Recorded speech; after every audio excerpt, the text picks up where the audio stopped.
Je vous recommande la boutique La Londoloise chez Judith Londolé. Si vous voulez être classe, chic, être habillé, être admiré. Parole de Mopao Mokonzi.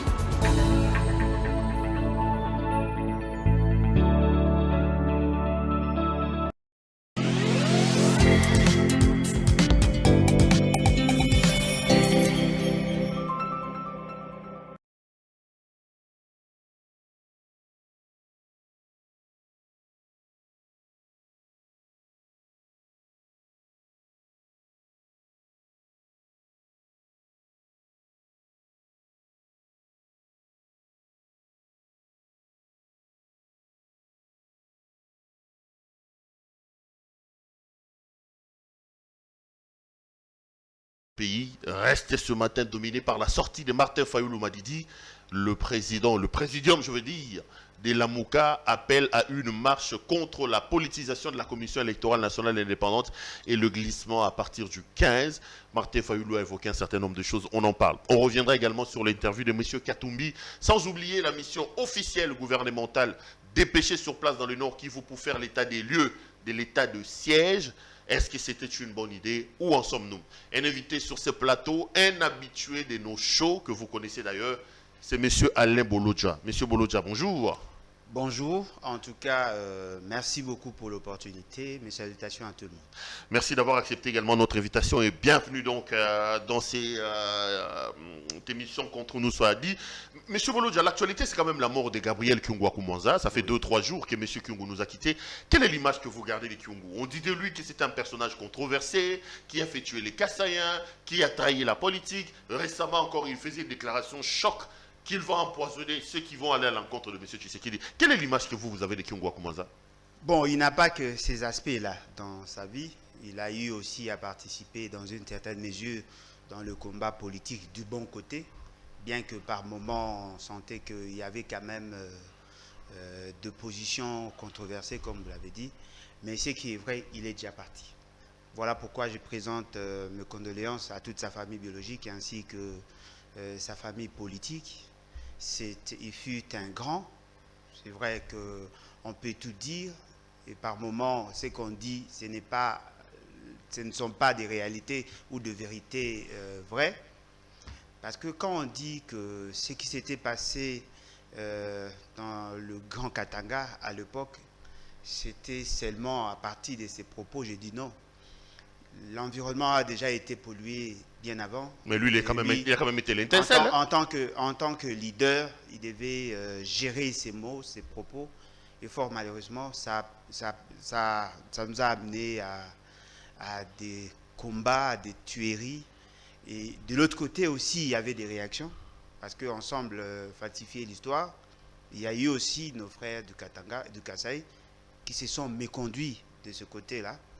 Et bien que nous ne pouvons pas justifier tout ce qu'il y a eu comme bavure, mais ce qui est vrai, c'est un homme.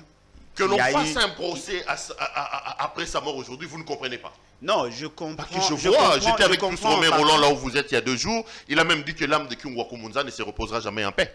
C'est probable. C'est probable. Ça dépend de son état d'esprit ou son état d'âme avant qu'il ne meure. Mais ce qui est vrai, il n'est pas le seul. Voyez-vous? Parce que par moments, lorsqu'on voit ces genres de personnalités, on a tendance à jeter de l'opprobre sur eux, mais il faut voir aussi le bon côté. Il a eu aussi de bons côtés, mais fort malheureusement, à la fin, il a tenu de propos un peu incendiés, mais ce qui est vrai, il est parti, ce n'est pas le moment de les juger. Il faut plutôt juger tout ce qu'il a développé comme idée, et dans ces idées-là, il y a du bon, mais il y a plus de mauvais. Beaucoup des hommes politiques sont donc à Lubumbashi pour rendre des hommages à Kyungu. Hier, j'ai vu que Katumbi a fait des déplacements de sa maison. Ce matin, une grande délégation du Congo central avec Jean-Claude Vouemba est arrivée sur place. Vouemba qui a été même victime d'un grand incident ce matin, ça c'est une information que je donne, à l'aéroport international d'Njili. Parce qu'il est monté dans l'avion, on l'a fait descendre de l'avion, il a refusé. Il a fallu que les agents de la DGM fassent un peu des durs. Vouemba ne comprenait pas. On dit que désormais, pour qu'un président de l'Assemblée provinciale puisse voyager, il faut une autorisation du ministre de l'Intérieur, ce qu'on n'a jamais vu. Malheureusement, on les fait attendre pendant plus de 2 heures. Et 2h30 après, on laisse l'avion cloué au sol avec les passagers à l'intérieur. Finalement, on va lui donner l'autorisation de monter dans l'avion et de repartir. Il a atterri à Lubumbashi. Je parlais avec certains cadres de l'opposition. Ils nous disent ce que Félix est en train de faire avec son régime. Même à l'époque de Kabila, on n'avait pas vu ça. Vous pensez que c'est exactement ça? Non, mais le problème, c'est que ceux qui se plaignent sont du pouvoir. Voyez-vous? Parce que lorsque nous disons qu'il y a un problème de fonctionnement, ce sont les mêmes personnes qui semble ne pas nous comprendre. C'est vrai que M. Félix Tshisekedi a accédé au pouvoir par de voies scabreuses que tout le monde connaît, mais ce qui est aussi vrai, il a les germes d'un despote, parce qu'il est né dans cet environnement-là. Il vous souviendra que Félix est quand même le fils de Tshisekedi. Non, mais effectivement, vous pensez que Tshisekedi est l'initiateur de la dictature constitutionnelle. Voyez-vous? C'est cette partie de l'histoire qui échappe à plus d'un.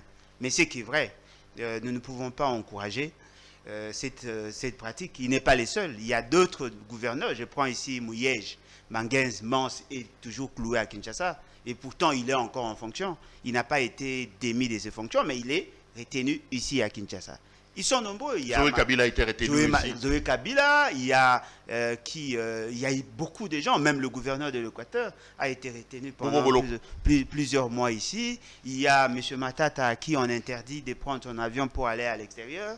Il y a autant de personnes qui subissent cette manière de gérer le pays. Et aujourd'hui, ce sont ceux qui soutiennent Félix Tshisekedi qui en sont victimes. C'est quand même surprenant. Ok. Dans votre logique, vous dites quoi? Que le pays est en pleine dérive, que la dictature s'installe et que les choses se font de manière pire qu'à l'époque de Kabila? La dictature se réaffirme chaque jour. Et c'est quand même décevant. Vous savez, moi personnellement, connaissant la famille Idepes, je la connais suffisamment pour l'avoir étudiée pendant des années. L'Idepes ne peut produire que ce que vous voyez. Parce que l'UDPS, c'est quand même le grand parti de ce pays. L'UDPS a quand même incarné l'espoir des Congolais pendant... Non, mais attendez, vous appelez l'UDPS grand parti sur base de quoi? C'est le parti le mieux installé de la République. Faux. Je peux défier quiconque ici. L'UDPS n'est pas suffisamment implanté. Non, mais le parti le mieux implanté, il y a de cela quelques jours, c'était le PPRD. L'UDPS n'est pas suffisamment implanté. Si vous voyez l'UDPS dans des grands centres, oui. Mais dans les territoires, l'UDPS n'existe pas. C'est le nom de Tshisekedi qui est connu. Parce qu'on le considérait comme quelqu'un qui a combattu Mobutu. On connaît Tshisekedi, mais on ne peut pas faire le rapprochement entre la personne de Tshisekedi et le nom. L'UDPS n'est pas suffisamment important. Et pour avoir étudié l'UDPS, vous dites que vous n'êtes pas surpris? Non, mais je ne suis pas surpris parce qu'ils ont ça dans leur génétique. Ils ont quoi? L'esprit de la dictature. Ce sont des despotes nés. Ils sont nés dans la dictature. Et j'ai dit ici, Étienne Tshisekedi est l'un des pères fondateurs de la dictature constitutionnelle. C'est-à-dire? C'est-à-dire que c'est lui et ses partenaires qui ont eu à proposer la constitution de 1967. Cette constitution qui a pratiquement stoppé l'élan de la démocratie. Ils sont parmi ceux qui ont tué Kimba, Anani, Amba, Mamba, tous ces gens-là qui ont été tués. Le martyr de la Pentecôte. Ils ont eu à tuer autant d'officiers justement parce qu'ils avaient dit non à M. Mobutu. Et dans leur génétique, ils ont aussi le germe de la sécession kassaïenne. C'est-à-dire que ce sont des gens que moi je connais, que j'ai eu à étudier. J'ai des documents depuis 1958 qui a eu l'apparition de M. Étienne Tshisekedi jusqu'à ce jour. Je vous dis, l'UDPS ne peut pas être un parti démocratique. Ils vivent que grâce à la violation de lois. Est-ce que vous savez que l'UDPS a reçu son agrément en 2009? Pendant toutes les années là, du combat, Étienne Tshisekedi n'avait pas d'acte. Non, mais parce que rappelez-vous qu'ils étaient en train de se disputer le parti UDPS avec Ibassa, Maliba. Non, mais effectivement, parce que ce sont des anarchistes. Non, mais pas des anarchistes. Non, mais attendez. C'est la politique de Mobutu. Non. C'est la politique de Mobutu qui avait créé le parti. Non. Qui a favorisé Ibassa. Arrêtez de les victimiser. L'UDPS est né dans l'anarchie. L'UDPS est né dans le désordre. Le réflexe de l'UDPS, c'est la rue. Voyez-vous? C'est-à-dire qu'il y a eu... On est passé de... La rue, c'est le peuple, hein? Non. La rue, c'est la population. Oui, le peuple, mais ce n'est pas la population. La rue, c'est la population, ce n'est pas le peuple. C'est-à-dire que ils sont partis d'un mouvement citoyen. La mutation du mouvement citoyen à un parti politique, parce que c'était un groupe de pression au départ, ça n'a pas réussi. Et partir d'un parti de masse, un parti de la rue, à un parti élitiste, ça prend du temps. Tout ce que vous voyez là, ça fait partie de leur gène. Ça fait partie de leur ADN. Ils ne peuvent pas respecter vos droits. Parce qu'ils sont déjà partis par l'idée de parti unique. Étienne Tshisekedi, qui était membre du MNC, il a quitté MNC pour aller rejoindre Kalonge, Molopwe, MNC Kalonge, avec la sécession kassaïenne. Ils ont quitté parce qu'ils ont été achetés, la plupart, ils ont été achetés pour rejoindre M. Mobutu, pour qu'il y ait le coup d'État de 61 et de 65. Ils ont eu à créer les conditions de la dictature avec la fameuse constitution des révolutionnaires de 67. On a eu à faire la réforme constitutionnelle en 70. On a rappelé Étienne Tshisekedi qui était au Maroc comme ambassadeur pour présenter la constitution qui a consacré la dictature. Ce sont des despotes. Ils sont nés dans la dictature. Et donc, le fait seulement qu'ils n'ont pas la culture du respect des textes, déjà au sein de leur parti, ne vous attendez pas à voir M. Félix Tshisekedi et sa cohorte respecter la Constitution. Ils ne vont pas respecter vos droits parce qu'eux considèrent que leurs paroles ou sinon leurs positions doivent être acceptées par tout le monde. Ils sont nés dans la dictature. Et je suis surpris par moments lorsqu'on présente Étienne Tshisekedi comme père de la démocratie. C'est quand même surprenant. Est-ce que vous savez qu'en 1960, l'État congolais était un État démocratique? Est-ce que vous savez que Kimba Anani et les autres étaient des démocrates? Ils se sont battus pour dire non à la dictature. Ils ont été pendus ici, à Kinshasa. Et vous savez la personne qui a signé le dernier acte? C'est Étienne Tshisekedi. Voyez-vous? C'est-à-dire qu'il faut reconnaître que le pays est mal parti. Donc pour vous, Étienne Tshisekedi même était un dictateur? Non, mais Étienne Tshisekedi est né dans la dictature. Étienne Tshisekedi ne pouvait pas être démocrate. Ne pouvait pas être démocrate. S'il était démocrate, il n'allait pas soutenir Mobutu. Et pendant toutes ces années, les Sakayonsa, qui ont introduit ça? Ce sont les géniteurs de l'UDPS. Et les 13 parlementaires sont ceux-là qui ont freiné l'élan de la démocratie. Et je ne vois pas les démocraties au sein de l'UDPS. Parlons de l'UDPS. Il y a eu une question d'homonymie. Tshisekedi, qui était juste un porte-parole, il s'est autoproclamé président. Alors qu'il y avait un président qui était élu, Kibasa. Comment est-il arrivé à être président de l'UDPS? Il s'est autoproclamé. Et donc, si les gens n'ont pas ces chapitres-là de l'histoire politique, on est mal parti. On risque d'applaudir des gens, des assassins de la démocratie, on risque de les considérer comme des démocrates. C'est quand même beaucoup de Congolais n'accepteront quand même pas voir Alain Bolodja cracher sur la mémoire de Tshisekedi après tous les combats qu'il a fait. Hein. Non, mais vous reconnaissez que Kyungu a quand même apporté quelque chose. C'est qu'il Étienne Tshisekedi aussi. Non, pas à côté de Tshisekedi. Non, mais il était parmi les 13 parlementaires. Non, mais Tshisekedi n'était pas les leaders. Tshisekedi n'était pas les leaders, il était les porte-parole. Les leaders, ce n'était pas Tshisekedi. Il n'a jamais été président des 13 parlementaires. Il n'a jamais été. C'est vrai qu'ils ont eu à faire quelque chose, mais l'image qu'on présente d'eux, c'est une autre image. Nous devons dire à nos enfants la vérité, ce qui s'était réellement passé. Parce qu'on risque de le considérer comme des saints. Non, ce sont des gens qui ont freiné l'élan de la démocratie. Ce sont les gens qui ont freiné l'élan du développement. Parce que pendant que Mobutu a accédé au pouvoir, étant donné que la vision du régionalisme était ancrée, on devait avoir la représentation de toutes les provinces. Et Étienne Tshisekedi en faisait partie, parmi les leaders. Mais lorsqu'on a pris la décision de la réorganisation, il était avec Mobutu. Il a assumé de hautes fonctions jusqu'à arriver au poste de premier vice-président de l'Assemblée du Parlement. Mais c'est pendant qu'il était vice-président du Parlement qu'on a présenté la Constitution, cette fameuse Constitution de 1971, qui disait que le sol et le sous-sol appartenaient à l'impair. On est parti du multipartisme au bipartisme. Il voulait avoir deux partis, le parti de son ami Mobutu et un autre parti de lui et de ses amis. Comment sont-ils arrivés à créer Konako?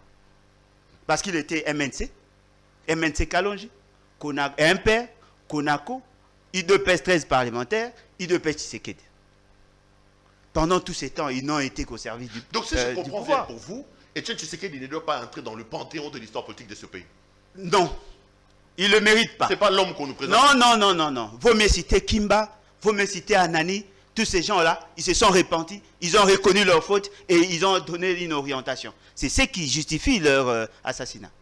Mais pour Etienne Tshisekedi, il a toujours été au service de la communauté internationale ou sinon de puissance. Mais quand au début des années 82, il part avec les 13 parlementaires, après vers les années 90, il porte quand même le flambeau de la lutte contre Mobutu, tout ça pour vous c'est rien. Non, mais il a tenté de se repentir, mais pour son service, pour ses intérêts. Est-ce que vous savez que Mobutu était l'un des initiateurs de la création de l'UDPS en tant que parti politique? Même si ce n'était pas cette appellation-là. C'était l'idée de Mobutu.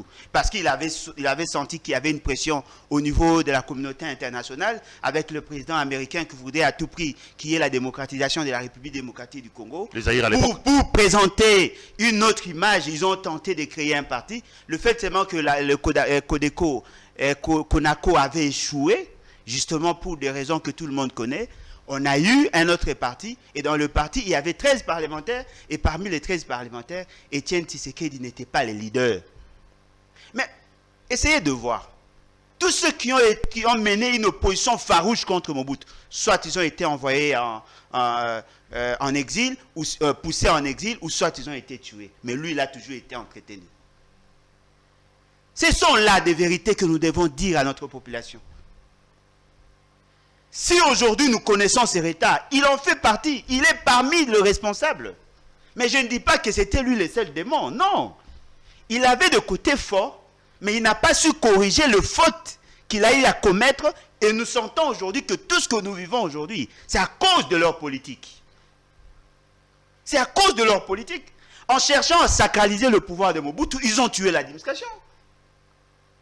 C'est à partir de cette constitution-là où on a commencé à faire de l'administration une propriété privée. Lorsqu'on vous dit le sol et le sous-sol appartiennent à l'impair, vous comprenez? Un fait privé qui est propriétaire de l'État congolais. Lorsqu'on pose comme principe pour accéder à certains postes, il faut être militant d'un parti politique. Alors que nous avons eu un président qui a été élu au suffrage universel direct, Kassavubu, mais après, nous avons eu un président qui a été élu comme président d'un parti politique. On confondait l'État congolais à un parti politique. Et vous trouvez-vous ça normal? C'est le plus grand crime que ces gens ont commis. Nous pouvons avoir le courage de dire, voilà, nous vous pardonnons. Mais qu'est-ce qu'ils ont fait par la suite?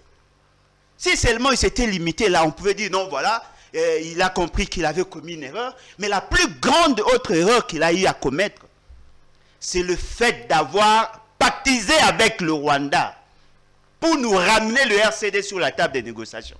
Si vous trouvez aujourd'hui le Rwandais dans nos institutions, c'est justement parce que Etienne Tshisekedi était parti pendant plus de 2 ans pour aller négocier avec Kagame, exiger à la communauté internationale de ramener tous ceux qui avaient signé l'accord de cascade, Bemba, Kabila et les autres, revenir à la table de négociation pour que nous ayons l'accord global et inclusif. Est-ce que, on ne va pas refaire l'histoire, parlons politique, est-ce que vous pensez qu'on aurait pu avoir la paix sans une fraction aussi importante que le RCD à l'époque?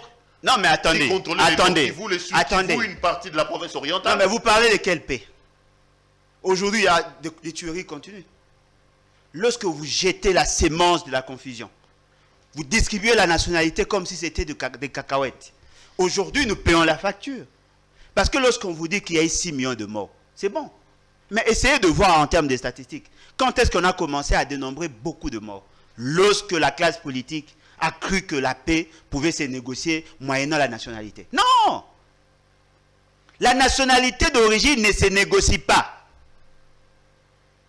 C'est une nationalité qui a un fondement sociologique. Ce n'est pas par la volonté de la classe politique qu'on aura la paix, non. Il faut aussi impliquer la population. Tant qu'il n'y a pas de justice, il n'y aura pas de paix. Aujourd'hui, nous continuons à payer la facture. On a connu autant de groupes armés. Pourquoi? Parce que, tout simplement, les gens n'avaient pas compris. Il ne fallait pas rechercher que la paix, il fallait aussi rechercher la dignité. Aujourd'hui, nous en payons le prix. Allez, l'actualité politique, j'ai annoncé quelques éléments. C'est notamment la sortie de M. Martin Fayoulou Madidi. Martin Fayoulou a fait un communiqué avec Mosito dans le cadre du présidium de la Mouka. Quelques informations importantes à retenir à l'intérieur. Premier élément, Martin Fayoulou appelle à l'organisation d'une marche le 15. Pour dépolitiser la Commission électorale nationale indépendante. Deuxième chose, dire non au glissement parce que le communiqué est clair. Ils disent qu'il y a des soubresauts du glissement. Est-ce qu'il n'est pas là prêter des intentions à M. Tshisekedi quand lui confirme qu'il y aura élection en 2023? Martin Fayoulou, pour des raisons qui lui sont propres, il sort, il dit que nous devons descendre dans la rue parce qu'il n'y aura pas élection en 2023? Vous prenez les risques de croire aux propos de M. Félix Tshisekedi. C'est quand même surprenant, M. Perrault. Vous savez, il ne suffit pas seulement de suivre ce qu'il dit. Il faut aussi suivre ce qu'il fait. Il y avait Soni Kafuta à la tête des églises de réveil, des réveils. On les fait partie pour le remplacer par M. Dodo Kamba. C'était fait à dessein, c'était un plan. Et lui, sa mission était d'être un kamikaze, de bloquer le processus de choix, et au même moment, on fait une proposition de loi permettant à l'Assemblée nationale de décider sur qui doit être président de la CENI. C'est-à-dire que vous avez là une volonté manifeste à bloquer ces fameux processus électoraux que je ne soutiens pas par ailleurs. Et après, ils vont se présenter comme des gens qui vont apporter la solution. Vous avez dit ils ont dit dans leur réforme qu'ils vont répartir les postes de responsabilité en 3 parties. La majorité, l'opposition institutionnelle et la société civile. La société civile a droit à 5 sièges. Déjà la question, sur base de quels éléments la société civile a plus de membres que l'opposition? Parce que si nous allons dans l'approche quantitative, sur base du poids numérique au niveau de l'Assemblée, la société civile n'a aucun représentant. Pourquoi on doit donner à cette majorité factice 6 sièges, à cette fameuse opposition fabriquée de toutes pièces 4 sièges, et à la société civile 5? Sur base de quel principe? Et on vous dit, s'il y a blocage au niveau de la société civile, c'est la majorité parlementaire qui doit trancher. Ce qui veut dire que M. Félix veut à tout prix maîtriser le président de la CENI. Le blocage que vous constatez, c'est fait à dessein. C'est voulu. Soit ça va occasionner le glissement, soit vous acceptez et on vous fait passer dans des élections. On est dans des soit, on est quand même dans des supputations. C'est là que je dis, est-ce que vous ne prêtez pas des intentions à M. Non, mais quelles intentions? Nous pouvons lire sur base des éléments probants. Nous voyons leur stratégie et nous le connaissons. Fort malheureusement, ce sont des copistes. C'est du plagiat. C'est du déjà vécu avec Kabila. Nous savons comment Kabila a procédé. Il vous met devant un fait accompli, soit vous acceptez le comité, le bureau de la CENI tel que présenté, soit vous acceptez les glissements. Et nous savons, est-ce que vous savez qu'il y a des ambassadeurs qui ont cherché à tout prix à rencontrer Kouloutou Martin Fayoulou pour négocier dans ce sens? Et il a dit non. C'est-à-dire que M. Félix Tshisekedi veut se maintenir au pouvoir. Tout en sachant qu'il n'est pas suffisamment populaire, il compte sur le glissement pour lui permettre d'avoir une possibilité de corriger les imperfections de ces politiques polluées. Et c'est comme ça qu'on veut emballer tout le monde. Mais ce que moi je n'ai pas aimé personnellement, dans la démarche de Kouloutou Martin Fayoulou, vous avez rejeté la loi électorale. Vous avez rejeté la loi sur la CENI. Bon, la loi sur la CENI. Vous avez fait la proposition de la loi électorale, la proposition de la loi sur la CENI, vous faites la proposition sur le calendrier électoral. Mais le calendrier électoral n'est qu'une annexe de la loi électorale. Et la loi électorale serait exécutée par qui? Par le bureau de la CENI. Ce qui veut dire que ça apparaît comme s'il veut une chose et son contraire. C'est contradictoire pour vous. Non mais je dis, ça c'est une manière d'accorder un chèque en blanc. C'est-à-dire quoi? Pour vous, il devait rester extrémiste non, pas extrémiste. L'extrémisme se lie plutôt dans le chef de M. Félix Tshisekedi. Il constate qu'il est dans le faux, il a fait dérailler le pays, mais il maintient sa position alors que le pays sombre dans l'incertitude. Et moi, je considère pour ma part que la Mouka n'a pas le droit de présenter, de faire une proposition de loi électorale. Non, mais ils ont dit qu'ils vont présenter même une proposition des calendriers électoraux. Non, mais le fait seulement d'avoir proposé cette loi-là, les calendriers, c'est juste une annexe. Une annexe de la loi. Ce qui veut dire que M. Félix Tshisekedi en profite. Ça lui permet de négocier et au finish, il risque d'avoir gain de cause. Donc pour vous, les communiqués récents de Martin Fayulu et Adolphe Mozito donnent des béquilles à M. Tshisekedi? Non, mais effectivement, une partie de ces communiqués-là, c'est que moi je peux soutenir, c'est le fait d'avoir responsabilisé la population pour l'amener dans la rue et changer les rapports de force. C'est ça notre approche. S'il est dans cette optique-là, nous le soutenons. Mais s'il est dans l'optique d'aller dans ces élections chaotiques, nous ne pouvons pas soutenir. Ça veut dire quoi? Ça veut dire que le 15, vous serez dans la rue? Non, mais... Parce qu'il faut nous appeler à une marche le 15. Non, mais attendez, on va inviter les gens d'aller, de participer, de manifester. Vous serez dans la rue. On va inviter des gens d'aller, de manifester. On va inviter des gens d'aller... On va inviter des gens... Non, mais j'ai déjà été arrêté à 2 reprises. On va inviter les gens d'aller, ma condition que nous ayons d'abord les échanges sur la finalité. Voyez-vous? Si c'est pour demander à Félix Tshisekedi d'organiser les élections, là nous disons non, on n'est pas d'accord. Parce que la personne que vous voulez donner la responsabilité d'organiser les élections, elle-même est le fruit de la forfaiture électorale. Vous allez demander à ces députés qui ont été kabilocratiquement élus de nous présenter des lois taillées sur mesure et au finish. Tu veux aller dans ton irréalisme. Tu veux aller dans ton irréalisme là. Non mais attendez, l'irréalisme. Redescends sur terre. Je le suis. Faut redescendre sur terre.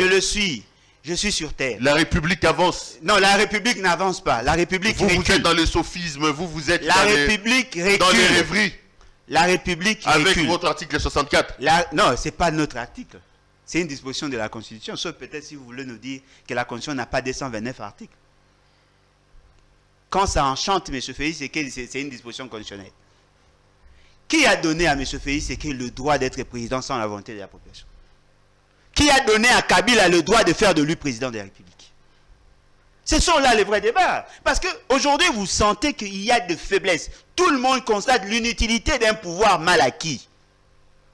C'est justement parce que les gens ne voulaient pas respecter la loi électorale qui disait clairement que la publication devait se faire sur base de procès-verbaux. M. Félix Tshisekedi a été créé président de la République sur base de clés USB. Et vous pensez que la République va avancer avec les violations intempestives de la Constitution? Non, moi je pense qu'il est temps pour Martin Fayulu et le vieux Mouzitou de s'organiser pour inviter la population dans la rue. La population n'a pas d'autres instruments. Non, pour une révolution. La révolution populaire. Si on peut arriver à changer les rapports de force, en ces moments-là, on aura la possibilité de convoquer les congrès fondateurs. Vous prêchez toujours pour l'organisation de bonnes élections. Voilà. Vous prêchez toujours pour l'application de l'article 64. Non, mais ce n'est même pas moi, c'est le constituant. Ce n'est pas moi, c'est le constituant. L'article 64. Ça veut dire quoi, si je comprends bien? Ça veut dire que vous soutenez sous réserve la marche de M. Martin Fayulu? Oui. Il doit d'abord certifier, il doit d'abord préciser un certain nombre de choses. Oui. Pour avoir votre aval, oui ou non? Effectivement. Et parmi les choses, vous dites, pas question de marcher pour demander à Félix d'organiser les élections. Pas question. Et on marche pourquoi? Pour chasser? Non, mais marcher pour changer les rapports de force. C'est-à-dire le chasser. C'est-à-dire faire respecter la Constitution dans son article 64. En chassant M. Tshisekedi. J'ai dit faire appliquer l'article 64. Je suis clair. Ne me poussez pas à inventer des termes qui n'existent pas dans la Constitution. Je vous parle de l'article 64. Il n'y a que ça comme issue. Je vous pousse à expliciter. Je ne veux pas vous amener à délayer votre pensée. Je veux tout simplement comprendre. C'est-à-dire que vous serez dans la rue seulement dans l'optique où on va aller vers l'article 64 qui, au finish, permettra de chasser le régime Tshisekedi. On va convoquer la rue justement pour faire appliquer une disposition constitutionnelle. L'article 64. Si vous voulez savoir ce que dit l'article 64, ce n'est pas à moi que vous devez poser cette question. Le constituant a dit que lorsque vous avez quelqu'un qui a accédé au pouvoir par de voies scabreuses et qu'il exerce en violation de la population, des intérêts de la population, cette population a le droit de chambarder le tout et de ramener les choses sur les rails. C'est ça mon interprétation de l'article 64. Et c'est à ça que vous appelez les Congolais. Non, mais ce n'est pas moi, c'est la Constitution. Revenons sur Martin Fayoulou. Quand Fayoulou dit que il va falloir suivre sa proposition de loi, vous dites qu'il crédite d'une certaine manière une forfaiture qui se prépare déjà. Fort malheureusement, oui. Mais vous êtes un fayouliste vous-même. Vous Non, êtes proche non, de Martin non, Fayoulou, non, je ne l'ai jamais été. Je ne l'ai jamais été. Je soutiens Martin Fayoulou par rapport à sa première vision. La vision de faire respecter le choix de la population. La vérité des urnes. Effectivement, c'est un impératif Il y constitutionnel. a convergence seulement sur la question de la vérité des urnes. Non, d'abord ça. Sur les autres positions. Sur les autres, là, c'est discutable. Ok. Alors, l'actualité politique, c'est aussi la toute dernière sortie médiatique de M. Moïse Katumbi Tchapoué. Il a dit un certain nombre de choses, notamment sur le fait que les élections en 2023, ce n'est pas une option, mais c'est une obligation. Vous êtes d'accord avec lui sur ce point-là? Non, mais il ne dit que ce que la Constitution dit. Si M. Félix Tshisekedi a un mandat plein, ça doit prendre fin au mois de décembre 2023. Ce qui veut dire que naturellement, on doit avoir des élections. Sérieusement, Alain Bolodja, vous craignez un glissement? Vous sentez que le décor est de plus en plus planté? Moi, je ne parle pas du glissement, je parle du départ de M. Félix Tshisekedi. Parce qu'il n'a pas accédé au pouvoir. Quels que soient les moments? Non, mais j'ai dit départ. S'il ne peut pas démissionner, on peut le pousser à la démission. Ça sert à quoi d'avoir un président qui ne respecte pas la Constitution? Ça sert à quoi d'accompagner des gens qui sont non seulement incompétents, mais qui n'ont pas accédé au pouvoir par de voies saines? Parce que les gens ne comprennent pas. Le plus grand problème du Congo, c'est le non-respect des textes. Si vous n'arrivez même pas à faire les distinguos entre le pouvoir dans l'État et le pouvoir de l'État, ça pose problème. Si vous n'arrivez pas à faire les distinguos entre la nation et l'État, ça pose problème. Si vous n'arrivez même pas à faire les distinguos entre la population et le peuple, ça pose problème. Si vous n'arrivez même pas à respecter le propre engagement, M. Félix Tshisekedi a prêté serment. Il a pris un certain nombre d'engagements que lui n'arrive même pas à respecter. Et les juges qui ont validé son pouvoir, tout en sachant que la loi n'a pas été respectée, ils l'ont fait quand même. Quel est le soubassement de son pouvoir? La seule volonté de Kabila. Voilà pourquoi je l'ai toujours dit. Je peux tout pardonner à Kabila, sauf le fait d'avoir fait de Félix Tshisekedi président de la République en violation de la volonté du peuple. Sur ces points-là, je vous dis, je ne pardonnerai jamais à Kabila. Mais pour tout le reste, c'est possible. Mais sauf pour ça. N'oublions quand même pas que Martin Fayoulou était parti à la Cour constitutionnelle et que les élections, il n'a pas su prouver ses allégations. Martin Fayoulou est l'homme que vous soutenez. Mais qui a quand même fait confiance à la justice de ce pays et qui a été débouté? Non, il a fait confiance à la justice, mais pas aux insuffisances des juges. Il n'a fait que respecter une procédure légale, constitutionnelle. Mais qu'est-ce qu'on en a fait? Vous savez, lorsqu'on concevait l'idée, le système électoral, on s'était décidé, à chaque fois qu'il y a élection quelque part, on devait envoyer des preuves ou sinon des copies de procès-verbaux à la Cour constitutionnelle. C'était justement pour lui permettre de confronter ce qu'elle a reçu de la part de la centrale électorale en amont et les résultats de la fin. Mais au-delà de tout ça, il y a une loi qui gouverne le système électoral, c'est la loi électorale. Cette loi vous dit les publications doivent se faire sur base des procès-verbaux. M. Nanga vous a dit que la publication a été faite sur base des clés USB. Il faut trouver le soubassement légal. Si nous étions dans un pays sérieux, la Cour constitutionnelle ne pouvait pas valider. Étant donné que la loi déjà n'a pas été respectée. Parce que si la loi n'est pas respectée, ce qui veut dire qu'il n'y a pas la légalité. Or, dans le processus électoral, on recherche deux éléments. La légitimité et la légalité de la légitimité. M. Félix Tshisekedi n'a pas de légitimité. M. Félix Tshisekedi n'a pas la légalité de la légitimité. On ne constate que sa présence par le simple fait que celui qui signe des ordonnances, on l'appelle président. Mais sous le plan soubassement, il n'est pas arrivé là par le mécanisme constitutionnel. Ce qui veut dire que sur ce point-là, ce n'est pas la position de Martin Fayoulou. C'est un impératif constitutionnel. Et c'est l'article 5 qui vous dit que le pouvoir émane du peuple.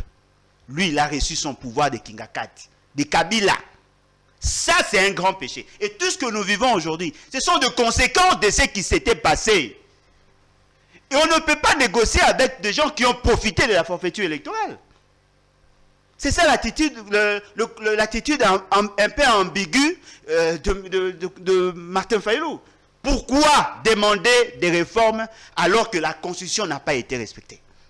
Commençons d'abord à mettre de côté tous ceux qui ont profité de la forfaiture électorale Et après, on va convoquer un congrès fondateur où on va étaler dans le temps le projet que la société peut développer. Et après, on va présenter un pacte social que nous appelons la Constitution de la 4e République. Sur base de cette Constitution-là, avec une nouvelle volonté de la population à nous organiser les élections, on va organiser les élections et cette fois-là, on aura un président réellement élu et proclamé. Il y a un président élu à la maison chez lui, il y a un président proclamé au Palais de la Nation.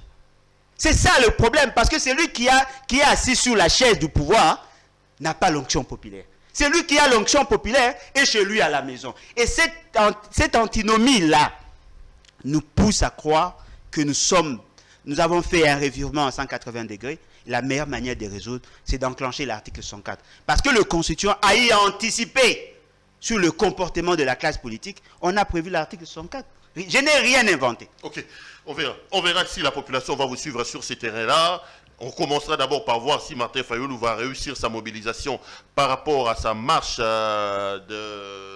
du 15. Et puis, on fera les points là-dessus. Non, mais ça dépend de ce que vous entendez par réussir sa marche. L'organisation ou la mobilisation. Toi, de la mobilisation. Non, mais ça dépend.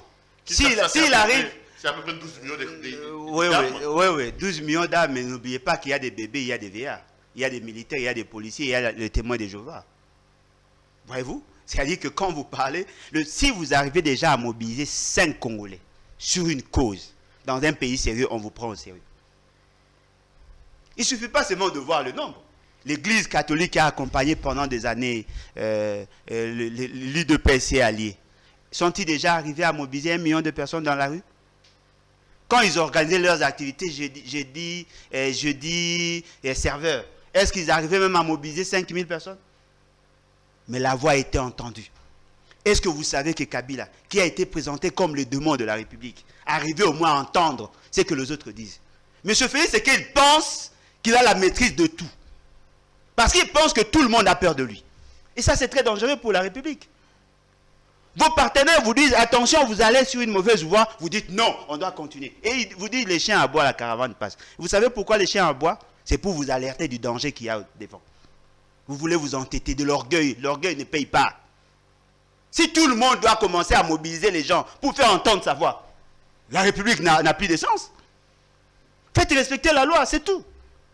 On vous dit que dans le processus de la désignation du président de la CENI, on parle de la corruption. Vous bouchez vos oreilles? La corruption, ce qui est décrié dans la Constitution, vous bouchez vos oreilles? Mais ça, c'est un pays pourri. Et il veut faire ce que lui veut. Mais ce fait, c'est qu'il n'a pas les certificats d'enregistrement de la République. Il n'est pas propriétaire de ces pays. On doit arriver à lui dire ça. Nous sommes tous copropriétaires. Je suis copropriétaire des terres, comme lui probablement. Et pourquoi lui doit nous gérer en dehors de la loi, en dehors de la Constitution? Et vous dites non, voilà, pour démontrer que la population est pour vous. Non, la population est contre M. Félix Tshisekedi du fait qu'il n'est pas dans la logique de la volonté cristallisée de la population qui est dans la Constitution. Voilà. Allez, Bolodja, finissons cette émission avec l'état de siège. Le Premier ministre a fait la ronde, il était à Ituri, il était dans le Nord Kivu. C'est quand même ça le sens de responsabilité, non? D'aller voir ce qui se passe. Et selon les informations qui nous parviennent de là, l'état de siège que vous avez à un moment donné critiqué a commencé à produire des fruits, des localités récupérées, des miliciens qui font des redditions. Ça veut dire qu'à un moment donné, vous êtes un homme, vous n'êtes pas parfait. Vous pouvez aussi vous tromper, surtout quand vous avez jugé sévèrement l'état de siège lancé par M. Tshisekedi. Je commence d'abord à dire à M. Moïse Katumbi.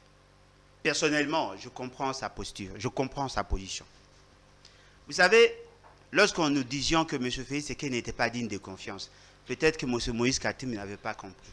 Aujourd'hui, le débat qu'il nous lance sur la place publique devait être débattu au niveau du cadre de concertation et de décision de leur union dite sacrée. Comment pouvez-vous vous lancer dans une alliance sans cadre de concertation? Il a été rattrapé. Il doit faire attention parce que M. Félix Tshisekedi va encore les trahir. Ah bon? Je lui dis. Tout est boutiqué pour l'exclure. Non seulement lui, même le membre de son propre parti. Ils ne seront pas réélus. Il y a un front qui va se créer très bientôt là. Contre M. Katumbi? Ils vont comprendre ça par la suite. Non, mais Katumbi lui-même a fixé des lignes rouges, notamment la loi non, Tani. Mais c'est trop tard, il a été chassé bien avant. Si une fois que cette loi-là est programmée, c'est la ligne rouge, il y aura une c'est trop tard. On ne les considère plus là-bas. Il doit chercher d'autres voies. S'il n'a pas l'information, nous pouvons l'aider à en avoir. Mais donc la machine est en train d'être mise en marche. Non, il va être écarté. Kabila va être et Félix Tshisekedi va être le seul candidat.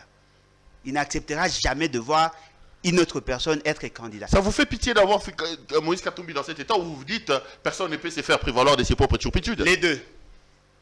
Les deux. Parce qu'on avait pris tout le temps d'en parler. On a fait des émissions avec Laurent Onyemba. Je lui avais dit, ça va finir comme ça. Il ne m'avait pas cru. Je connais Félix Tshisekedi, je connais l'UDPS. Ce n'est pas Félix Tshisekedi qui décide. La décision vient d'ailleurs. Et ils n'accepteront jamais de voir une autre personne que Félix Tshisekedi être candidat. Jamais. C'est à peine qu'ils viennent de se faire une santé financière. Vous pensez qu'ils vont laisser le... Non, ça c'était rêvé. Mais par rapport à votre question, j'ai dit, il faut être très prudent avec vos gens, ceux qui prétendent être au pouvoir. M. Félix Tshisekedi, pendant qu'on nous disait ici qu'il y a des avancées dans ce que vous appelez l'état des sièges, il est arrivé à Goma, à Beni, il s'est rendu compte que rien ne se faisait par rapport à ce que lui avait en tête. Le nombre du personnel, les déploiements, la motivation, l'équipement, la gestion de l'information, la gestion de province. Il s'est rendu compte que il n'y avait rien de commun avec ce qu'on nous disait à la télé. Il vous a dit. Et on a fait arrêter des officiers.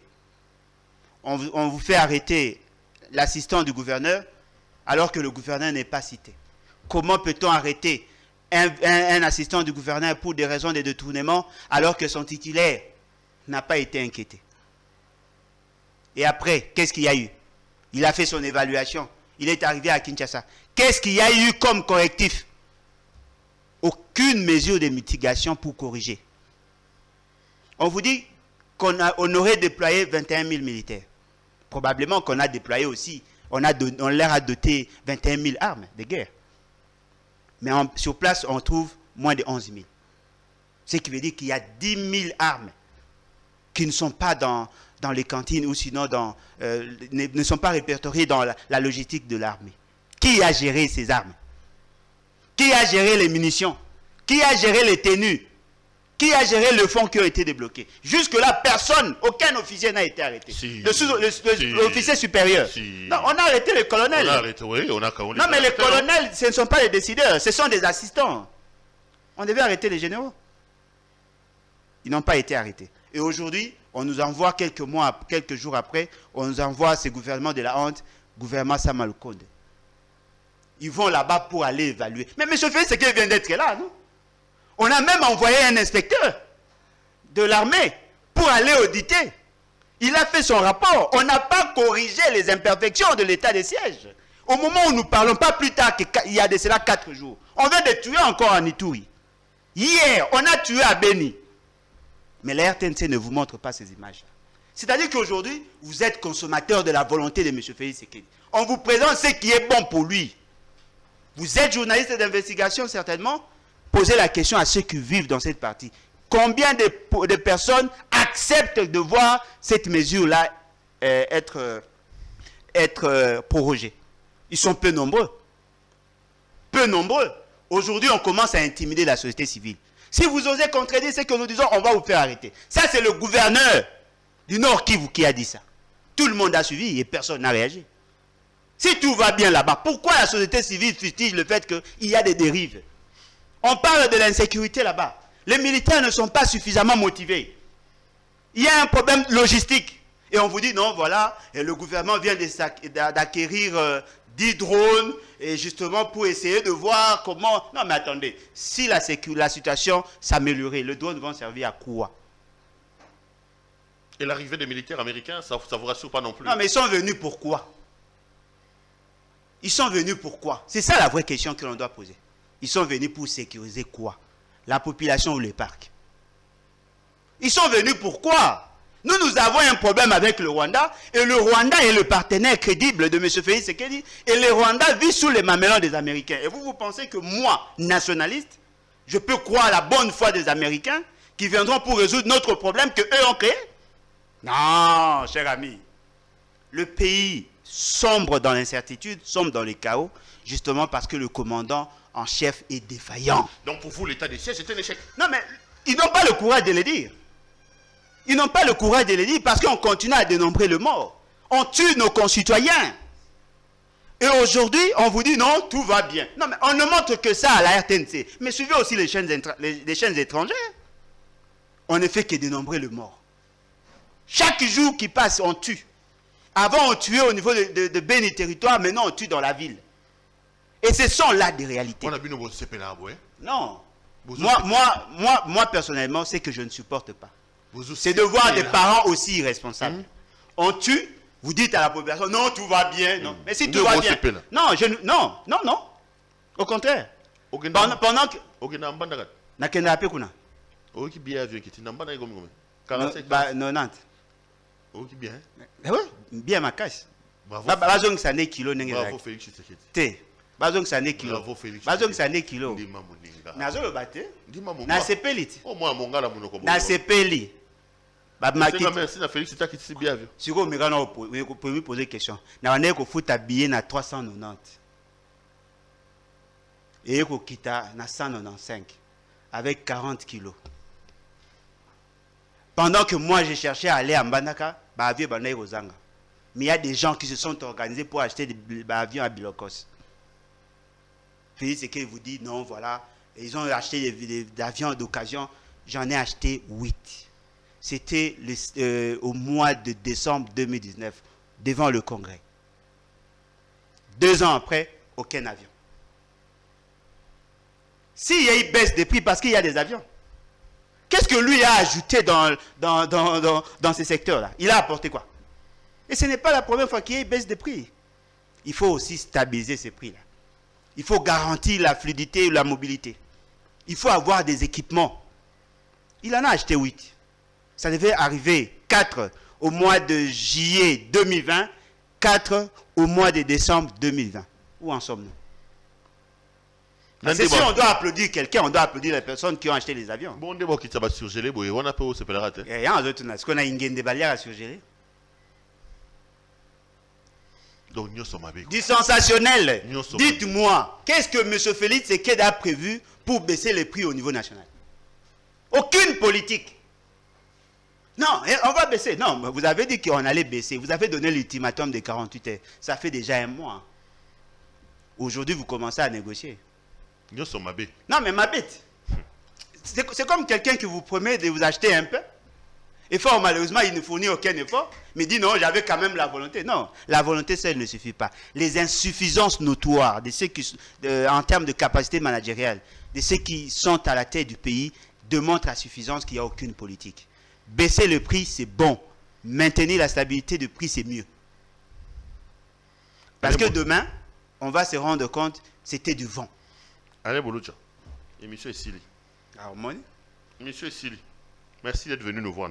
Oui, mais moi je pense que Ngonga Penze est commis. Pepe na lungu la penza nyonso azanango. Acha pende esprit tozango lelo.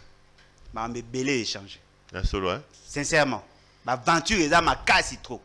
Ba okosa même nombre ya batu ba okufa. Ozo imaginer, c'est-à-dire ba opekisa batu basa matanga. Batu ba kufi 13, ba kufi 3. Non. Dites à la population la vérité. Et ce qui est surprenant, ce sont les mêmes personnes qui nous tuent, ce sont les mêmes personnes qui sont restées chez nous ici. Bandegwa Félix Tshisekedi. Et moi, je suis frère à Félix Tshisekedi. À comme à Londres, à Bengingandoki. Ah, Bandoki. Mais il appelle Kagame qui a fait tuer plus de 6 millions à Bengue frère. Confusion. Ridicule. Merci d'être venu nous voir. C'est moi qui Bandego, Nasepeli. Et monsieur Sili, grand merci à l'équipe technique qui a fait un travail remarquable pour nous permettre d'entrer en contact avec vous. Merci également à nos partenaires, la boutique La Londoloise, avec sa propriétaire, Judith Londolé Betoko, qui nous habille d'ailleurs ce matin, cette veste croisée. Vous voulez en avoir? Hein? Non, Londolé? Ah, Bokia Kondo, il fait P4. Appelez donc le numéro que vous avez vu dans les spots publicitaires au début de cette émission. Judith Londolé Betoko avec sa boutique La Londoloise. Elle se fera les réels plaisirs d'honorer vos commandes. Retrouvons-nous demain pour un autre numéro. Bonsoir chez vous.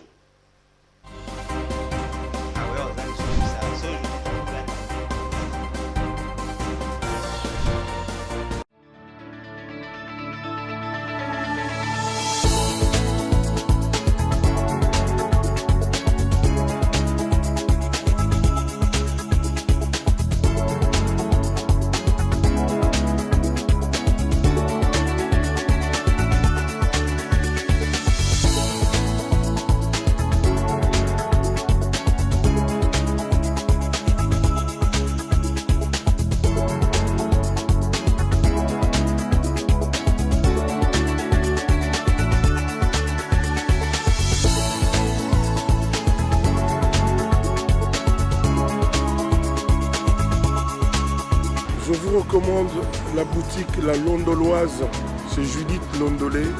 Si vous voulez être classe, chic, être habillé, être admiré. Parole de Mopao Mokonzi.